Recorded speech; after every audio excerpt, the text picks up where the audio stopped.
Halo teman-teman Info Fotografi, apa kabarnya? Semoga dalam keadaan sehat selalu. Saya Ence Chin dan kali ini saya ditemani oleh Mas Erwin Mulyadi.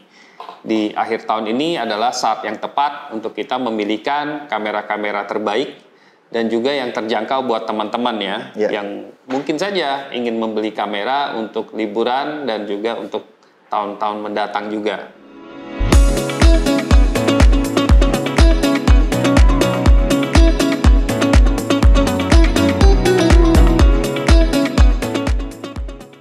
Kita semua tahu bahwa di tahun lalu, di tahun 2020, adalah tahun yang berat bagi kita semua.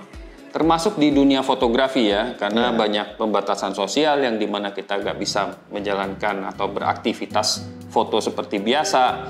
Dan juga tentunya pabrikan kamera juga akan kesulitan ya untuk mengembangkan produk atau memproduksi kamera-kamera baru dan lensa-lensa baru. Tapi syukurlah di tahun 2021 ini masih ada dan cukup banyak kamera-kamera yang kualitasnya sangat tinggi, ya kan? Meskipun tidak sebanyak di tahun sebelumnya.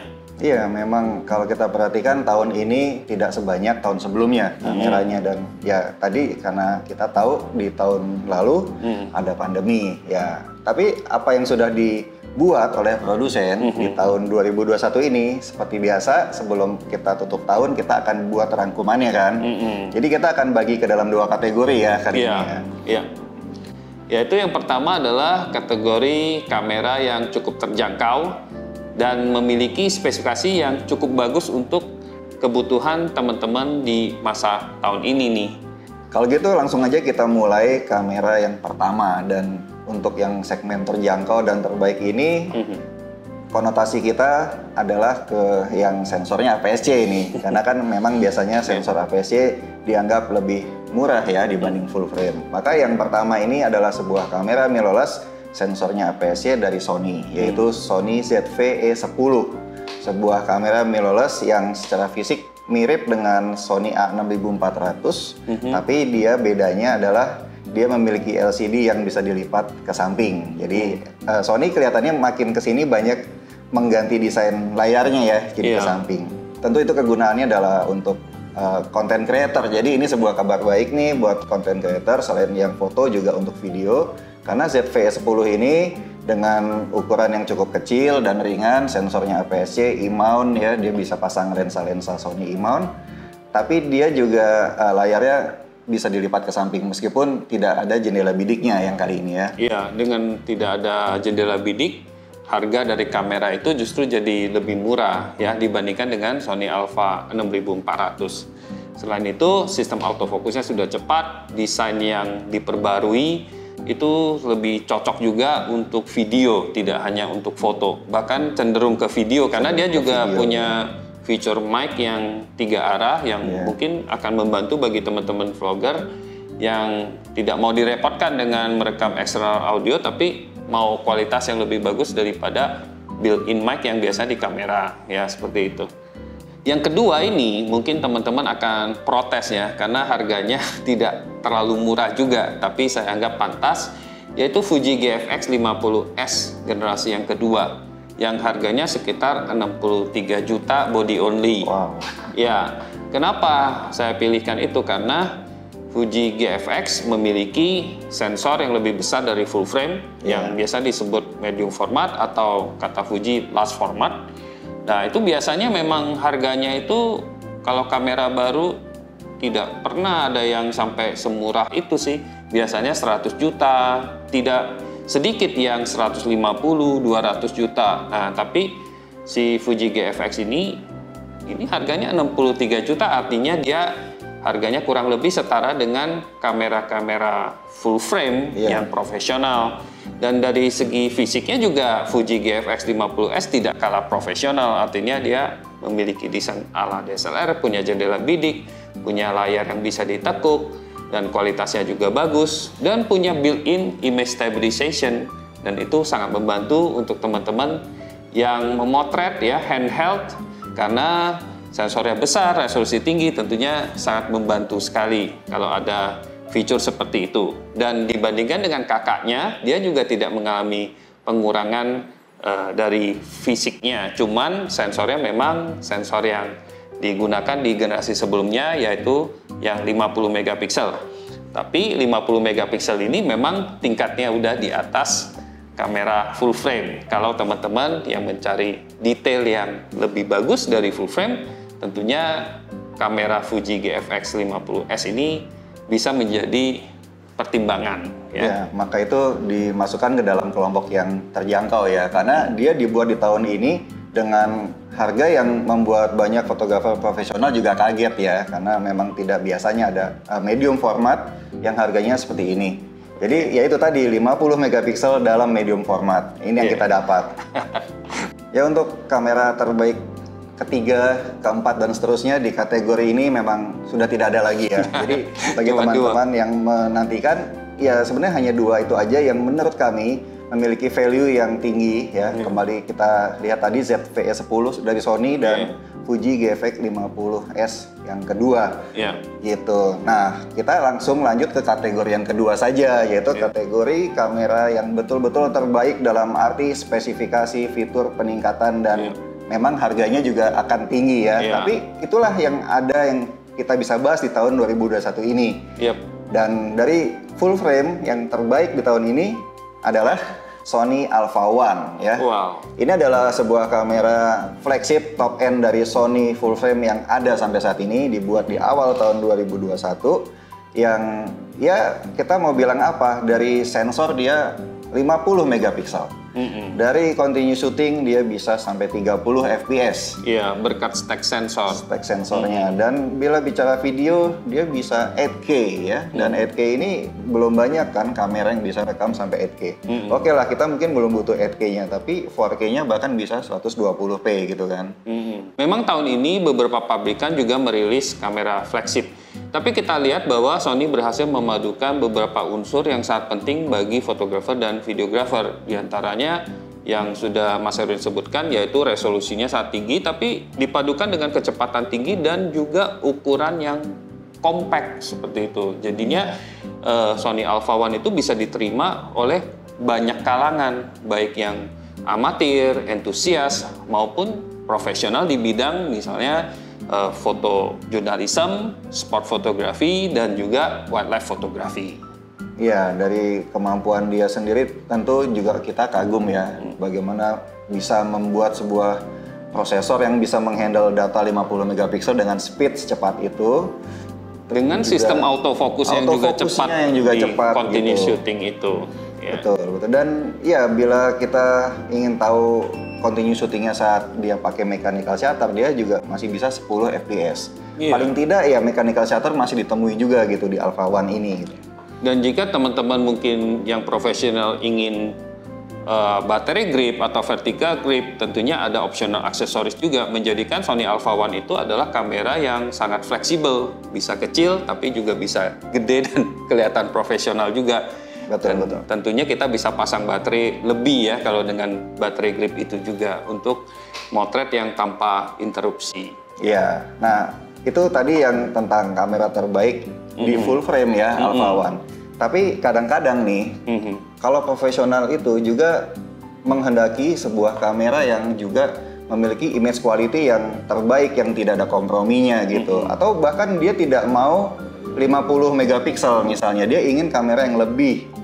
Maka pilihan kita yang kedua apa nih? Kamera yang lebih baik dari full frame dan resolusinya dan juga sensornya. Iya. Tadi kami sudah bahas bahwa Sony Alpha One memang fokus di kinerjanya, meskipun resolusinya juga nggak jelek. Tapi kalau kita benar-benar prioritasin kualitas gambar yang terbaik, detail yang luar biasa, mungkin kita akan cetak luar biasa besar atau kita digital crop atau digital zoom dengan sangat agresif, tentunya ada kamera yang lebih baik yaitu Fujifilm GFX 100S.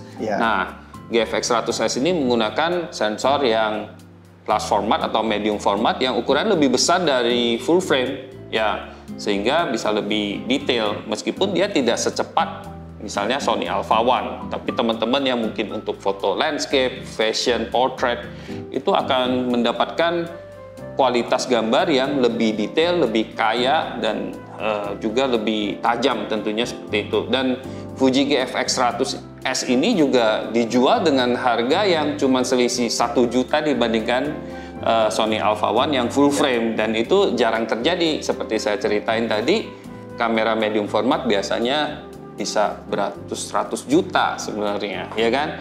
Dan juga dari fiturnya juga lengkap, ukuran compact, ada layar yang bisa ditekuk dua arah, dan dia juga punya built-in stabilization di body. Dan untuk kamera dengan resolusi tinggi, dengan sensor besar, dan handheld itu sangat membantu sekali. Ya, dan sebagai info juga, Fuji GFX 100S ini memiliki bodi yang bentuk dan ukuran itu sama dengan yang tadi kita bahas, yaitu yang GFX 50S yang kedua itu. Jadi tidak kemudian ini menjadi lebih besar atau gimana, bahkan tetap kelihatannya masih kayak DSLR. Dengan ukuran seringkas itu, tapi sensornya 100 megapiksel. Dan yang saya suka juga autofokusnya. Autofokusnya juga dia sudah face detect, jadi tidak mengandalkan contrast detect saja. Iya, jadi nggak hunting-hunting seperti itu dan lebih cepat ya. Ya, dua tadi bisa dibilang adalah dua kamera yang harganya sama, tapi beda segmen. Yang satu full frame, satu medium format. Tapi kita kembali ke full frame lagi nih.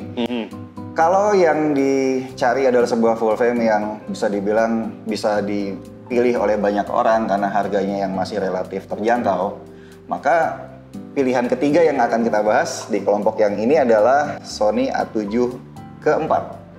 Ya, sebuah kamera yang waktu video ini dibuat kita juga belum sempat mencoba ya, karena memang belum ada unitnya juga kan. Betul.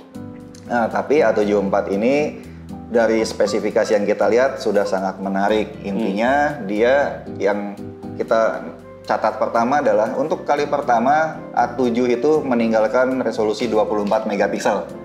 Dari A7 1, 2, 3 itu kan selalu 24. Kali ini dia akhirnya naik ke 33 megapiksel. Gitu ya. Dan yang keduanya adalah berubahnya bentuk LCD-nya ya. Lagi-lagi Sony membuat layar yang ke samping, menandakan dia semakin mengakomodir kebutuhan content creator foto dan video gitu. Betul.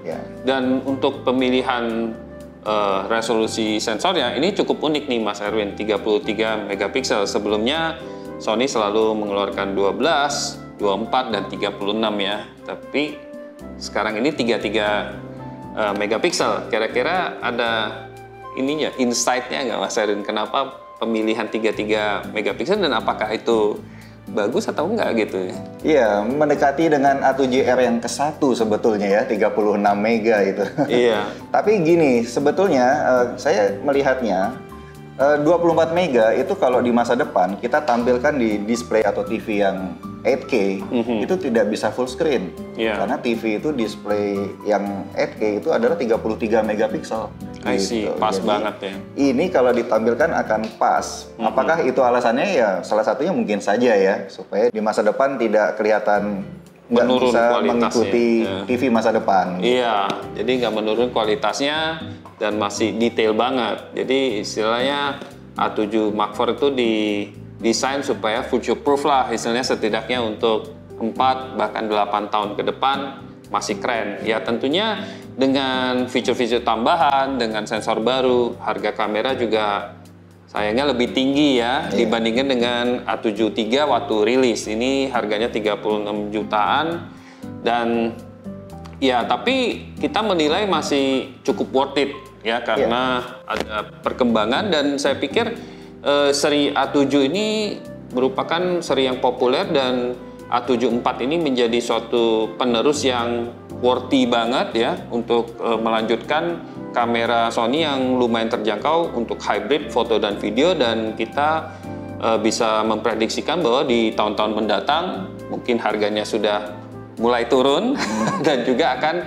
diakomodir atau digunakan oleh banyak fotografer profesional baik yang foto maupun video. Oke, itu tadi adalah yang full frame dari Sony ini. Nah, tapi kalau dilihat-lihat dari awal tadi pembahasan kita semuanya adalah mirrorless ya.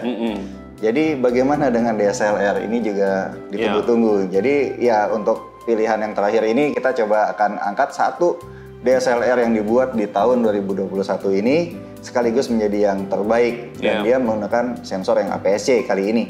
Nah, tapi ya DSLR yang dibuat di tahun ini sebenarnya ada berapa banyak nih? Ya hanya satu itu yang kita akan bahas ya. Jadi sejak 2020 sampai 2021 kita tidak menemukan adanya kamera DSLR yang baru nih dari segi teknologi atau dari jenisnya atau tipenya yang baru itu kita tunggu-tunggu tidak ada. Biasanya kan setiap tahun ada aja ya pabrikan membuat kamera DSLR yang terjangkau, terus kemudian yang 10 juta ke atas, yang menengah, dan kemudian yang profesional. Tapi dalam 2 tahun itu sepertinya tiba-tiba lenyap aja gitu loh.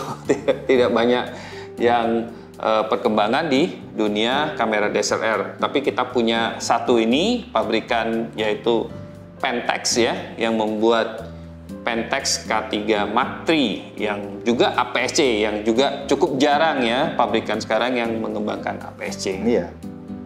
Ya, tapi dengan masuknya Pentax K3 Mark III di daftar kali ini bukan semata-mata karena tidak ada pilihan yang lain juga sih. Memang dari spesifikasi dan peningkatannya termasuk bisa dibilang mengesankan menurut saya ya. Dengan bodi yang tetap mengandalkan khas Pentax yang weather sealingnya bagus, kendalinya banyak, ergonominya juga bagus. Dia juga mengalami beberapa peningkatan, sebutlah misal sensornya yang biasanya 24 megapiksel, sekarang naik ke 26, peningkatan di autofocus dan juga banyak hal lainnya gitu. Iya, termasuk built-in image stabilization yang disebut shake reduction, itu jarang di kamera DSLR yang punya stabilizer seperti itu.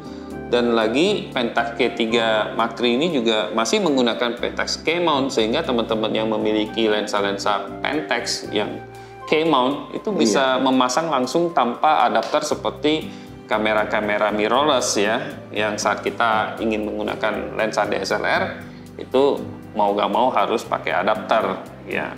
Ya, Pentax K3 Mark III tadi menutup daftar kamera yang kami nilai terbaik yang dibuat di tahun 2021 ini. Gimana dengan Ence tanggapan terakhirnya? Harapan saya di tahun depan, di tahun 2022 akan lebih banyak lagi kamera-kamera baru yang akan dirilis, dan bukan hanya dari jumlahnya saja nih, kita juga mengharapkan ada breakthrough atau terobosan-terobosan baru yang membuat kamera-kamera fotografi maupun untuk videografi semakin menarik ya untuk membuat konten. Mudah-mudahan tayangan ini bisa membantu teman-teman untuk memilih kamera. Dan selamat berliburan bagi teman-teman, dan sampai jumpa lagi di tahun depan. Bye-bye.